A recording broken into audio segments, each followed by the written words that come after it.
একদিন দাদু বাজার থেকে সোনার ডিম পাড়া মুরগি নিয়ে আসেন। কিন্তু মুরগিটি সোনার ডিম দেয় না, তাই দাদু রেগে গিয়ে মুরগিটিকে মেরে বাড়ি থেকে বের করে দেন। বেচারি মুরগি জঙ্গলে একা ঘুরতে থাকে। পরে সে একটা গাছের নিচে বসে পড়ে।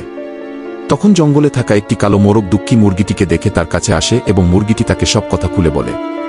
এরপর মোরগ আর মুরগি বিয়ে করে ফেলে এবং দুজনে মিলে দাদুর বাড়িতে ফিরে আসে। দাদু তাদের দেখে খুব খুশি হন এবং তাদের বাড়িতে থাকতে দেন। পরের সকালে মুরগিটি আকাশে উঠতে থাকে এবং 1 সেকেন্ডের মধ্যে হাজার হাজার কোটি সোনার ডিম দিতে থাকে, যা দেখে মোরগ আর দাদু দুজনেই অবাক হয়ে যায়। তারপর মোরগ রেস্কিউ টিমকে ফোন করে।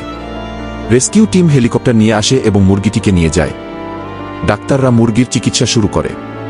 আর এদিকে মোরগ আর দাদু মুরগির স্মৃতিতে কাঁদতে থাকে। তবুও কেউ লাইক বা সাবস্ক্রাইব